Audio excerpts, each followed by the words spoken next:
Hello class, I'm Miss Miller. Welcome to World History, and today we're going to start our new unit over the Renaissance. So let's have a look at our agenda for today. First thing we're going to do is take a pretest over our new unit, and then we'll watch two little videos to review Greek and Roman culture, and then we're going to start our introduction to the unit and take some notes. And then lastly, we're going to do a compare and contrast chart of the Middle Ages and the Renaissance to go over what we learned today. Alrighty, so first things first is we are going to do our pretest over the Renaissance. So let me go to that. And, don't stress about it. You're not expected to know everything. That's why it's a pretest. And it should only take, about 10-15 minutes. Just try your best. And by the end of the unit, we'll take our post-test, the same exact test, and you'll do much better on it.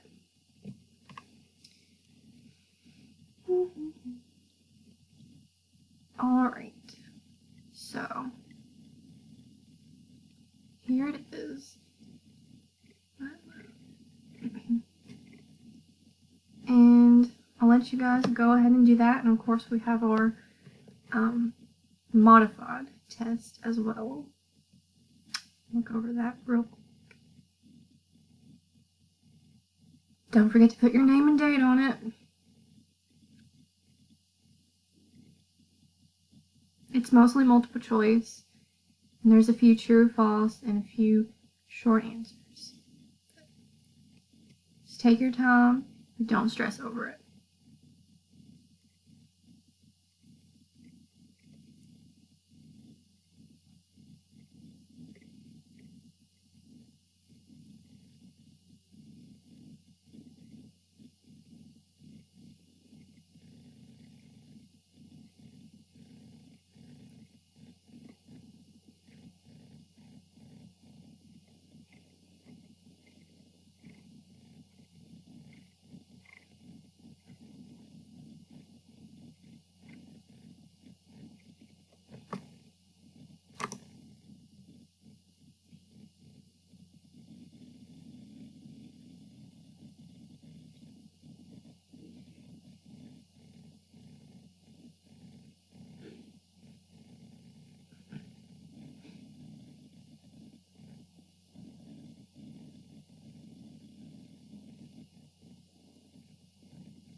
And as you can see, the modified test has, it's only multiple choice. It doesn't have true or false or short answers.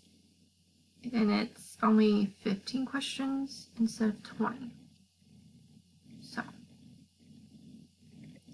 just give you a little preview of that.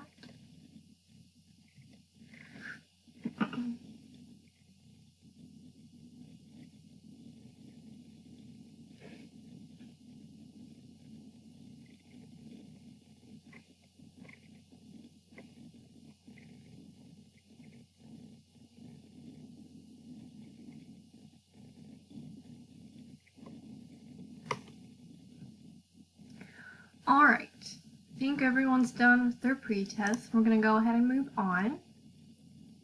And before we get into the Renaissance, we're going to do a little review of ancient Greece and ancient Rome.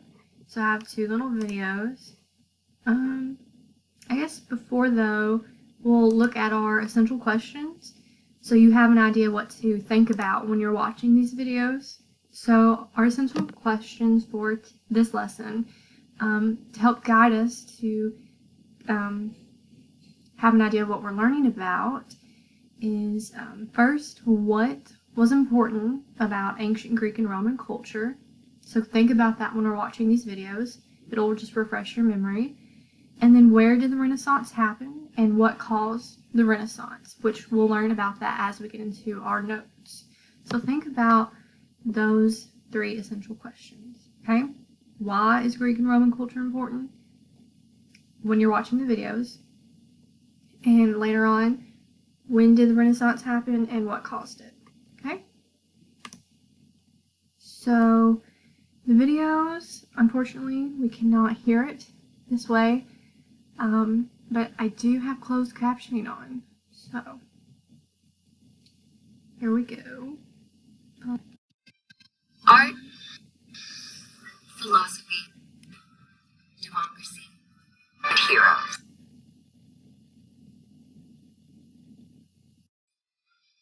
These are just a portion of the legendary civilization.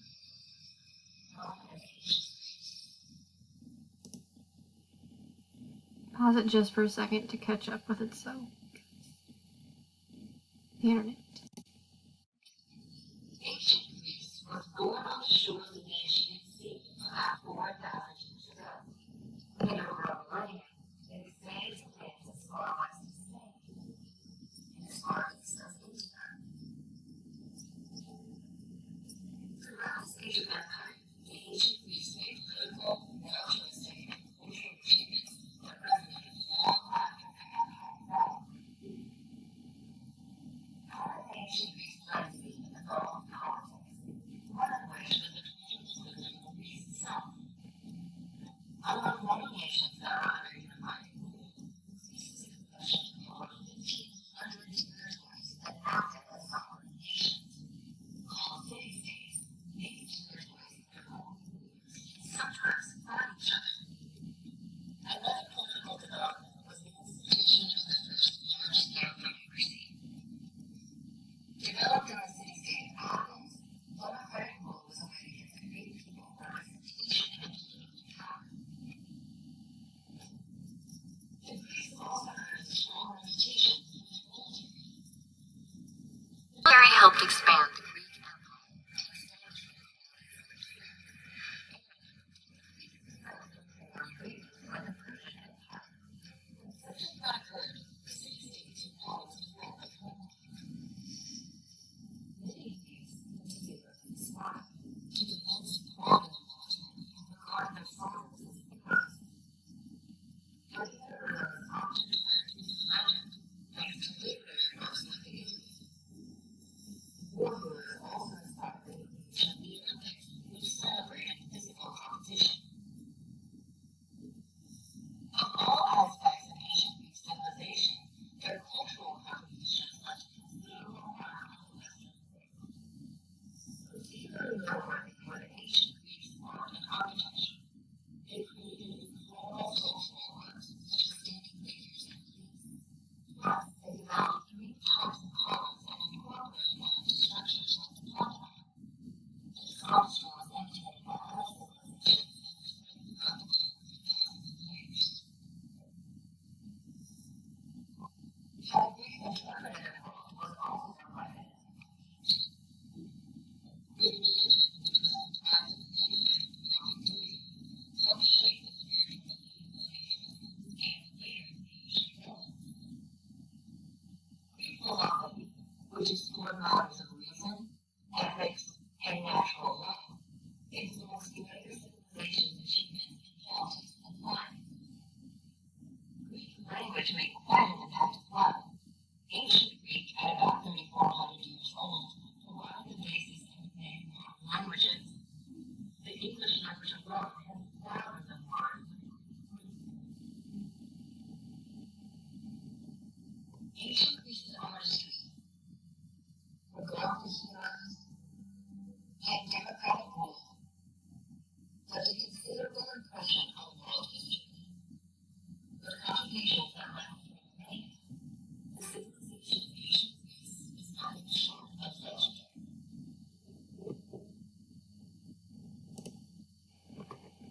Alrighty.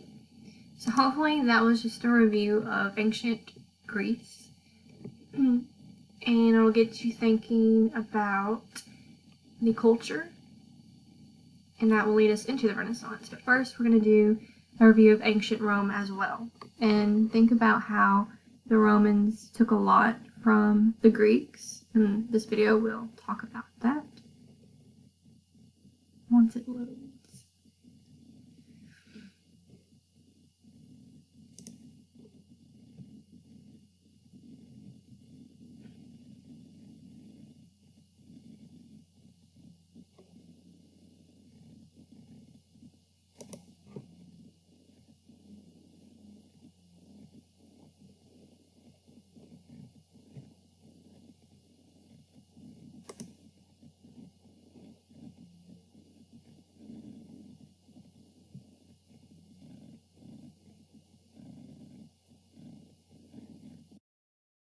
The story of ancient Rome is a story of evolution.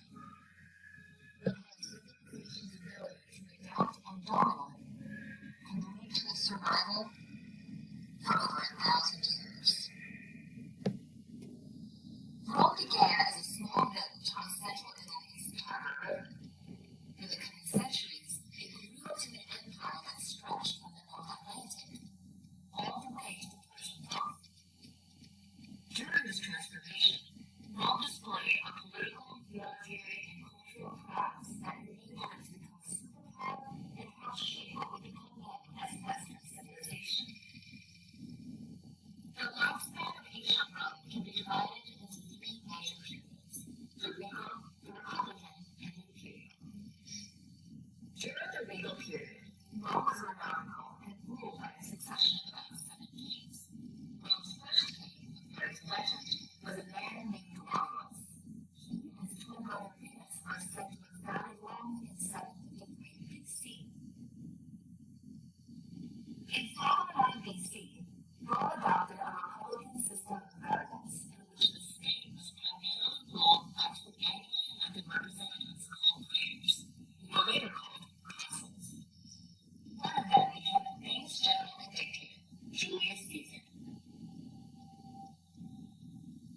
The imperial period followed.